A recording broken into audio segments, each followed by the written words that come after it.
Boa noite.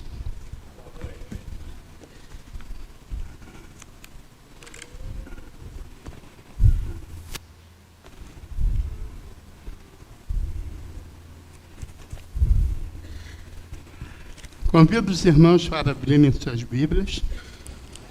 Evangelho de João, capítulo 4, versos 1 a 30.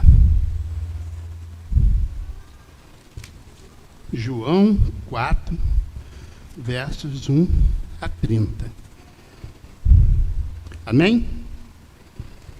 E, quando o Senhor veio a saber que os fariseus tinham ouvido que Jesus fazia e batizava mais discípulos do que João, ainda que Jesus mesmo não batizava, mas os seus discípulos, deixou a Judéia e foi outra vez para a Galiléia.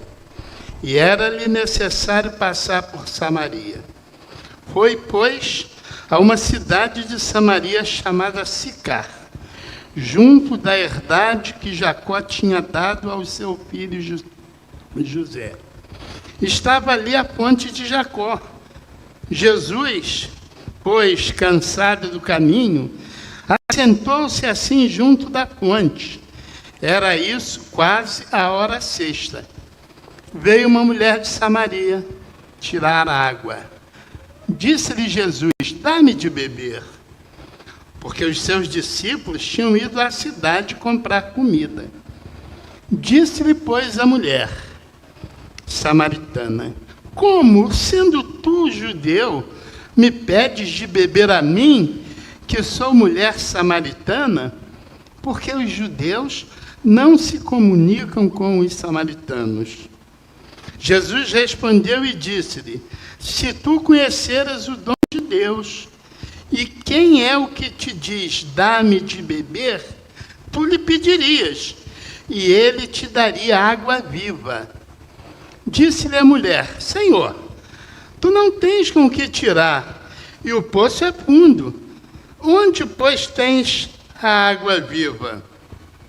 És tu maior do que Jacó, nosso pai, que nos deu o poço, bebendo ele próprio dele, e os seus filhos, e o seu gado?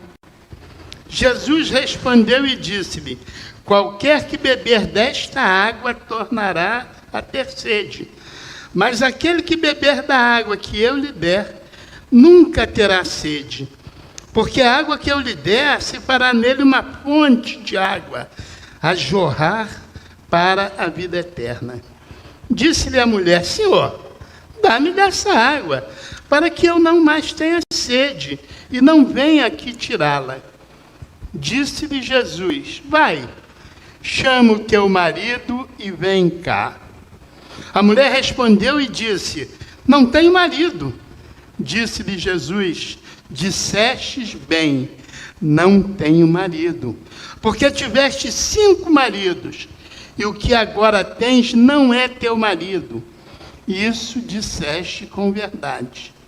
Disse-lhe a mulher: Senhor, vejo que és profeta. Nossos pais adoraram neste monte, e vós dizeis que é em Jerusalém o lugar onde se deve adorar. Disse-lhe Jesus: mulher, crê-me que a hora vem em que, nem neste monte, nem em Jerusalém, adorareis o Pai. Vós adorais o que não sabeis. Nós adoramos o que sabemos, porque a salvação vem dos judeus. Mas a hora vem, e agora é, em que os verdadeiros adoradores adorarão o Pai em espírito e em verdade, porque o Pai procura a tais que assim o adorem. Deus é espírito, e importa que os que o adorem em espírito e em verdade. A mulher disse: eu sei que o Messias, que se chama Cristo, vem. Quando ele vier, nos anunciará tudo.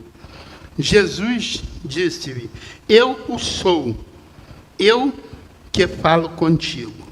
Nisso vieram seus discípulos e maravilharam-se de que estivesse falando com uma mulher. Todavia, nem lhe disse: que perguntas? Ou por que falas com ela? Deixou, pois, a mulher o seu cântaro, foi à cidade e disse àqueles homens: vinde e vede um homem que me disse tudo quanto tenho feito. Porventura não é este o Cristo? Saíram, pois, da cidade e foram ter com ele. Amém. Senhor, a tua palavra está exposta. Tenha misericórdia de mim. Tenha misericórdia de mim. Tenha misericórdia de mim. Seja feita a tua vontade, é o que eu peço, em nome de Jesus. Amém. O texto começa falando, o livro de João é considerado o mais espiritual dos 4 evangelhos. Tanto que ele começa, João já começa abrindo o seu livro, dizendo lá no verso 1, no capítulo 1, no princípio era o Verbo, e o Verbo estava com Deus, e o Verbo era Deus. Ele estava no princípio com Deus. Todas as coisas foram feitas por ele, e sem ele nada do que foi feito se fez. Nele estava a vida, e a vida era a luz dos homens. E esse texto, ainda que narre uma situação de um encontro de Jesus, homem, com uma mulher samaritana, ele é abundantemente cheio de espiritualidade. Jesus percebe que os fariseus começaram a persegui-lo, porque ele, a cada dia, a cada pregação, ele ampliava o número de conversões e de seguidores. Por isso ele teve que sair da Judéia e subir para a Galiléia. Ele passa por um caminho mais rápido, que não era os que os judeus usualmente faziam. Os judeus davam uma volta porque eles não queriam passar por Samaria, porque para os judeus Samaria estava contaminada. Porque quando houve o exílio assírio, começou a haver uma miscigenação muito grande. Lógico, muito tempo, as pessoas escravizadas, as pessoas em outras terras, e aqueles que também tinham as suas terras invadidas por estrangeiros, por gentios, eles acabavam se comunicando, se relacionando. E essa miscigenação quebrava o princípio judaico da pureza étnica. Por isso eles não gostavam dos samaritanos. Eles eram irmãos. Mas durante tanto tempo, o convívio dos samaritanos com os assírios, com os costumes assírios, com os homens e com as mulheres assírias, fez com que essa miscigenação tirasse aquela pureza étnica que os judeus prezavam. Por isso eles passavam ao largo de Samaria, mas Jesus não. Ele passa por dentro de Samaria. E a gente vai perceber que Jesus passa por dentro de Samaria porque era um propósito do Espírito. Mostrar, não apenas para aquela mulher, mas para aquela cidade, a necessidade que eles tinham de conhecer o Salvador. E aí ele passa. E ao passar, o que acontece? Ele para. Os seus discípulos saem para comprar alimento e ele para próximo ao poço. Era meio-dia, sol a pino, vem uma mulher samaritana. E a gente fica pensando, por que essa mulher veio meio-dia? Ela já respondeu por quê. Todo mundo E aquelas pessoas que, como eu, pegavam água de poço, porque não existia água encanada na minha infância, pelo menos ali na posse onde eu morava, não tinha água encanada. A gente tinha que ir andar 30, 40 metros, pegar um balde, carregar, para tomar o banho, para fazer a comida, para beber água. A gente não ia meio-dia, a gente não ia na hora que o sol estava a pino. A gente compreende por que a mulher ia.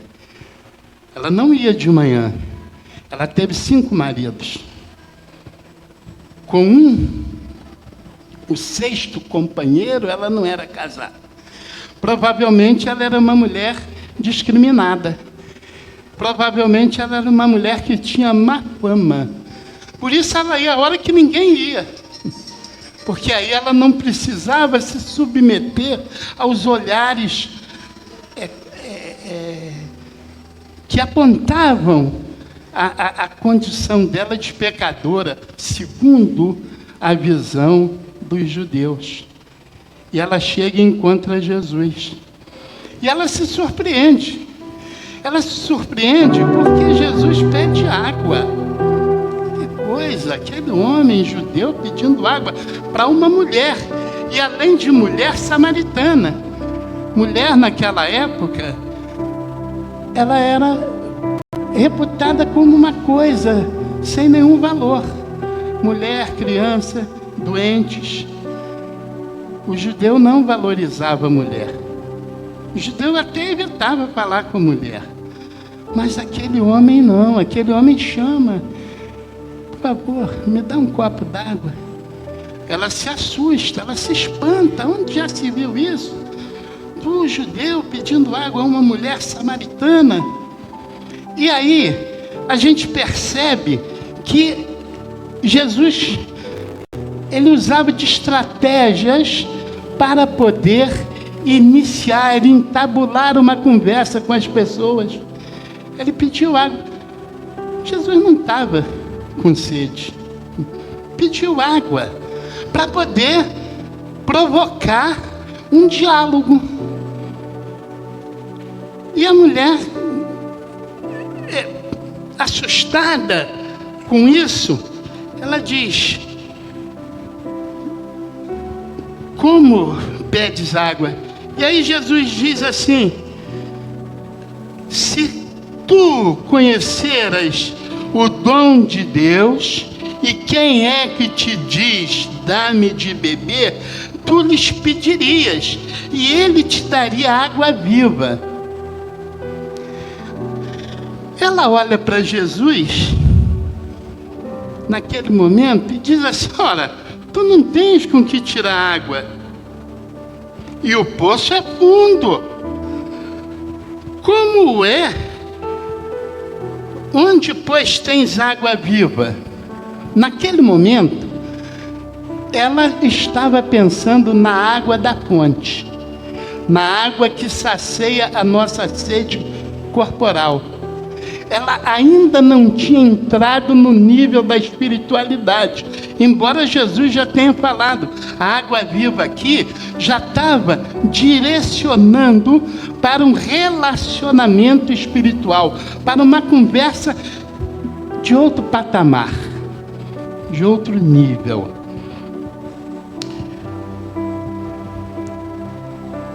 E ela faz uma pergunta intrigante para Jesus.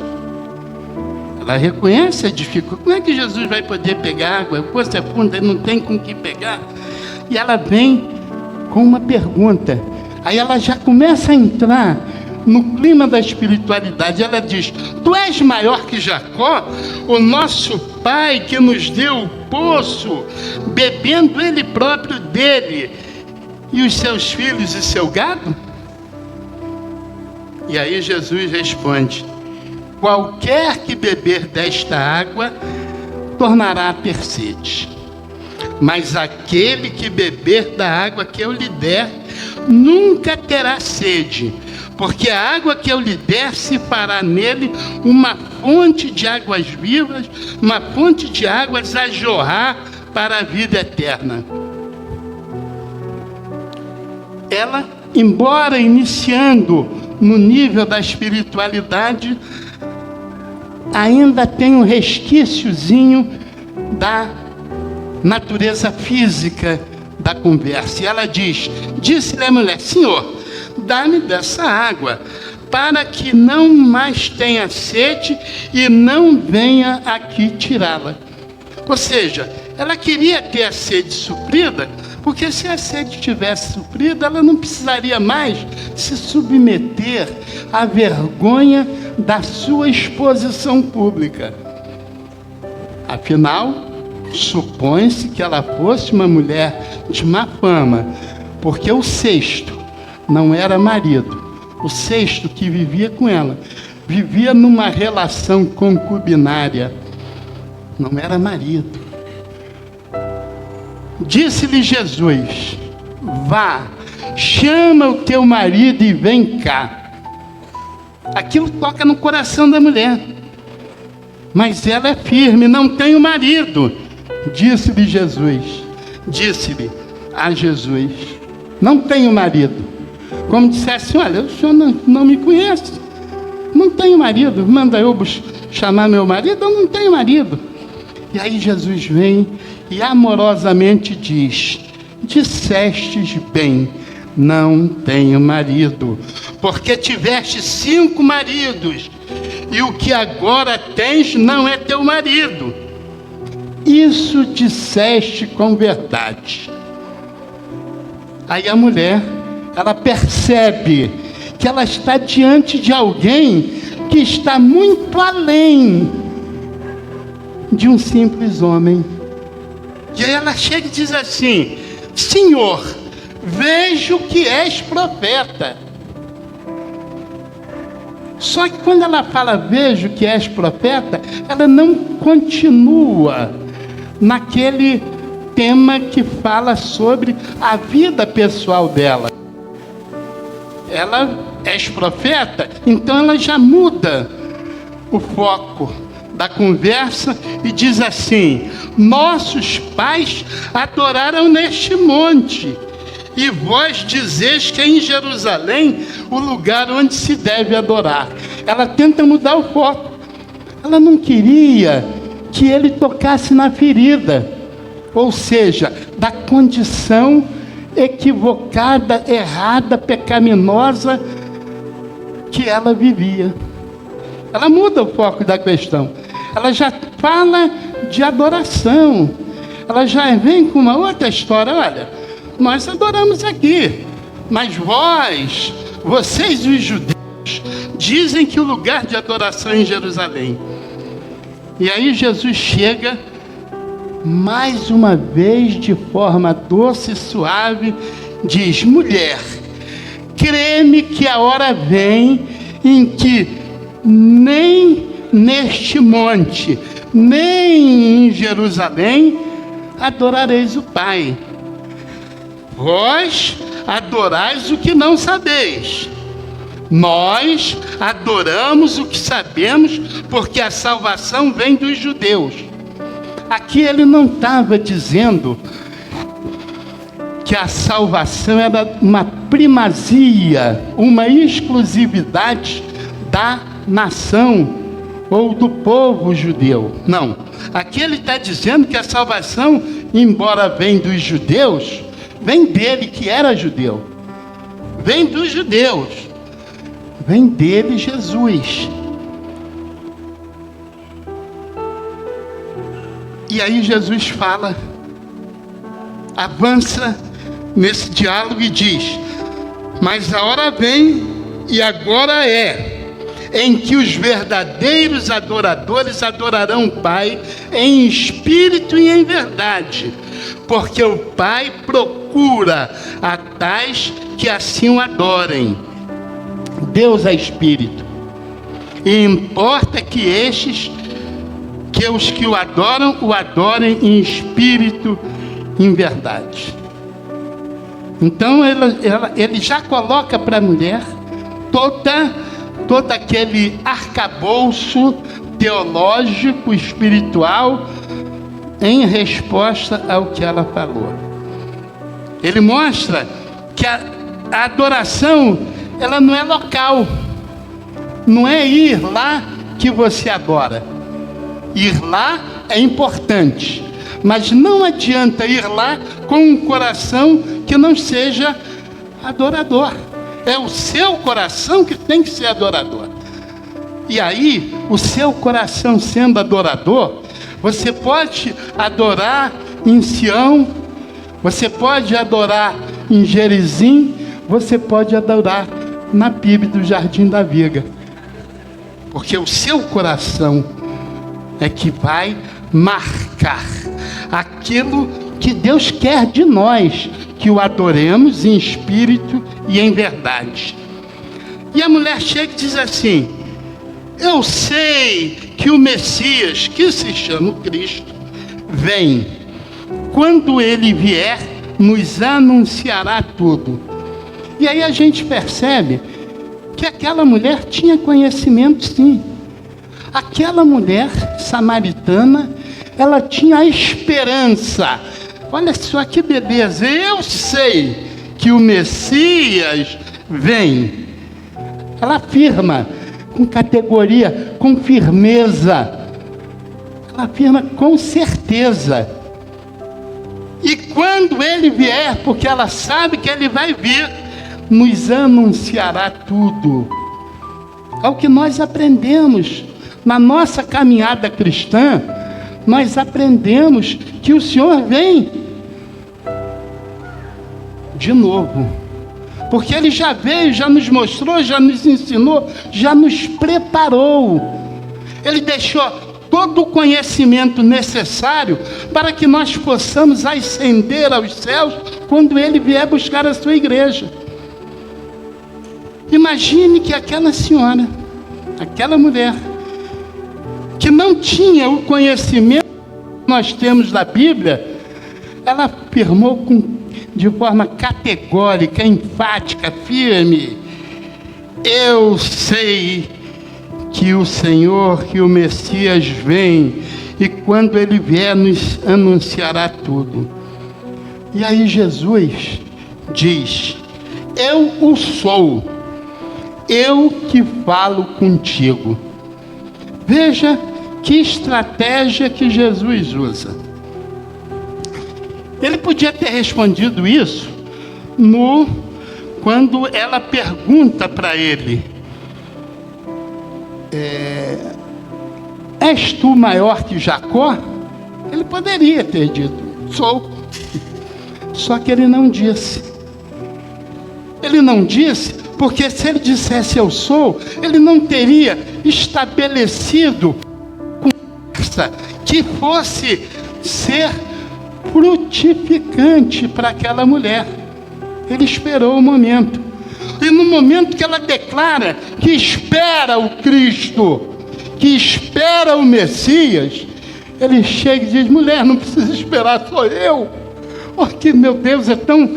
A gente quando lê e quando a gente se transporta para essa cena, a gente se emociona. Eu fico pensando aquela mulher trêmula: eu sei que ele vem. E aí Jesus chega e fala: sou eu, mulher. Eu sou o Cristo, eu sou o Messias. Eu imagino que aquela mulher ficou tremendo, até sem saber o que eu faço agora. O que eu faço agora? Só que nisso vem os seus discípulos e maravilharam-se de que estivesse falando com uma mulher. Todavia, nenhum deles disse: o que perguntas? Ou por que falas com ela? Havia um respeito. Havia uma figura jurídica chamada temor reverencial. Havia um temor dos discípulos de perguntar alguma coisa para Jesus. Não vamos perguntar isso não. Ele é o mestre, ele é o Senhor, ele é o Cristo. Não vamos perguntar nada. E aí o que acontece? A mulher naquela emoção do acolhimento, porque na verdade ela que era desprezada pelas pessoas, pela sociedade, ela se sentiu abraçada por Jesus. ela devia estar assim. A gente imagina, a gente tem que ler a Bíblia e em certas coisas usar uma imaginação. Então, como a irmã aqui orou, nós somos tão falhos e ainda assim Deus fala conosco. Eu acho que foi essa, irmã, a sensação que aquela mulher sentiu. Eu, tão falha, tão pecadora, e Jesus falou comigo, e Jesus me acolheu, e Jesus não me condenou, Jesus não me responsabilizou, Jesus não me culpou. Ele me amou. Ele me deu o privilégio de saber, em primeira mão, entre todos os samaritanos, que Ele é o Cristo. E ela, coberta de emoção, ela faz o quê? Depois, deixou, pois, a mulher o seu cântaro e foi à cidade. E disse àqueles homens da cidade: vinde e vede um homem que me disse tudo quanto tenho feito. Porventura, não é este o Cristo? Saíram, pois, da cidade e foram ter com ele. Veja que cena maravilhosa. A mulher carrega um cântaro, vai, meio-dia, o sol a pino, cansada, aquele cântaro pesado, vai pegar água, encontra um homem que pede água para ela, estabelece-se um diálogo, e ela fica tão maravilhada que ela deixa o cântaro para lá, porque o cântaro já não significava mais nada. Aquela água que iria saciar a sede do seu corpo, pode esperar, porque eu encontrei aquele que vai me dar água viva. Eu já não vou precisar ir no poço pegar água, porque dentro de mim vai jorrar rios de águas vivas. Rios, não um cântaro, não vai jorrar um cântaro de águas vivas, não, vai jorrar rios de águas vivas. Eu encontrei o Senhor. E ela deixa para lá. E a gente percebe que quando se fecha esse texto, ela vai e traz os homens para conversarem com Jesus, a gente percebe que Jesus não bebeu água. A água, dá-me um copo d'água, na verdade, foi o pretexto que o Senhor Jesus usa para estabelecer um relacionamento com aquela mulher. Hoje, se nós fizermos a aplicação desse texto, o que a gente vai perceber? A água está aqui. Através da Bíblia, Jesus está oferecendo água viva para nós. Através da Bíblia, nós temos que abrir o nosso coração e sabermos que, apesar das nossas mazelas, apesar dos nossos defeitos, apesar das nossas dificuldades, apesar dos nossos pecados, Jesus quer implantar uma fonte de águas vivas dentro da gente, a jorrar pela vida eterna. Aquela mulher entendeu e aceitou, se maravilhou. Mas e nós? Nós que já aceitamos, entendemos. Mas quantas pessoas passam por essa fonte, mas não querem beber dessa água? Muitos até não querem beber porque se acham infinitamente pequenos, imundos, fedidos, para que Jesus os abrace. Mas Jesus quer abraçar. Jesus quer fazer com que nós tenhamos vida eterna e abundante. Jesus quer fazer com que a nossa sede de Deus seja saciada. O mundo hoje padece da sede de Deus. O mundo está indo de mal a pior, porque muitos não querem beber da água que Jesus está nos oferecendo. Por vaidade, por arrogância, por ignorância. Mas acima de tudo, por incredulidade naquele que o Senhor enviou para morrer na cruz, nos perdoar, nos dá vida eterna e abundante. Muitos não querem chegar perto de Jesus, porque se acham incapazes. Mas Ele veio para os doentes. Ele veio para quem é pecador, mas que queira se regenerar. Ele veio para aquele filho que se afastou, mas que quer voltar para os braços do Senhor. Mas por que temos tanta dificuldade? Por que não aceitamos o convite de Jesus?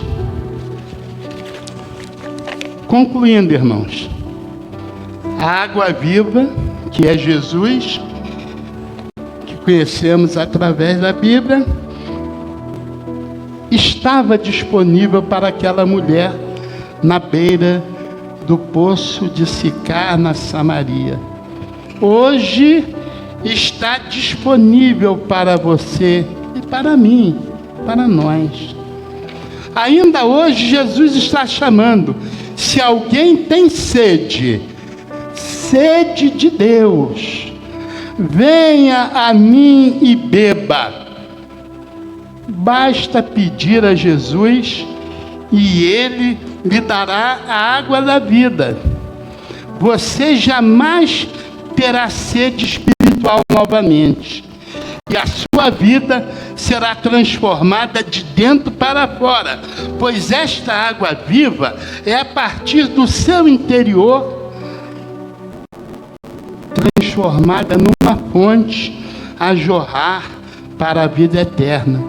E eu termino citando Apocalipse, capítulo 22.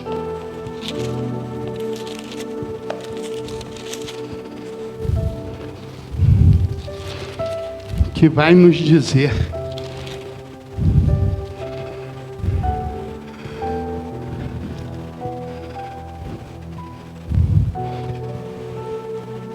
vinte e dois, 11. Não. Eu vou ler o 22. E mostrou-me um rio puro de água da vida, claro como cristal, que procedia do trono de Deus e do Cordeiro.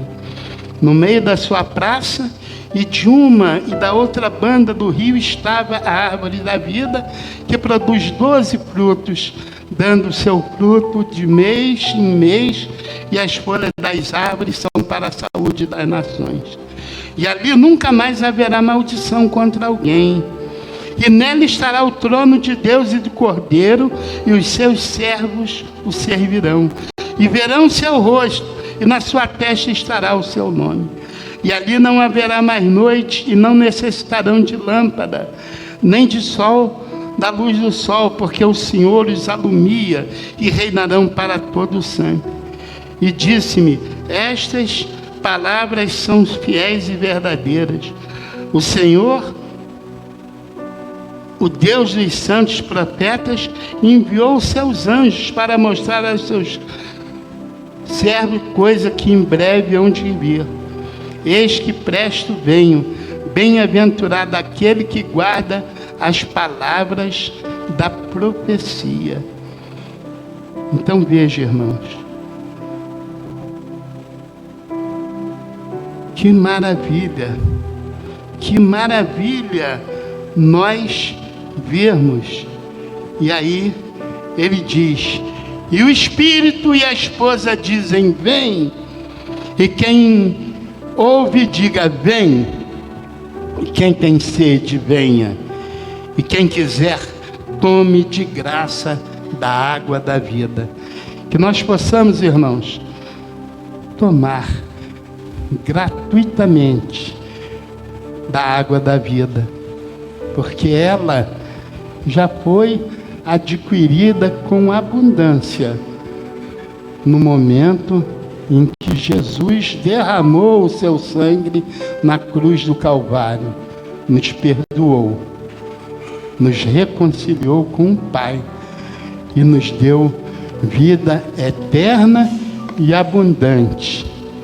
Nos fez filhos de Deus, mas só apenas aos que creem no seu nome e o aceitam como Senhor e Salvador de suas vidas. Amém?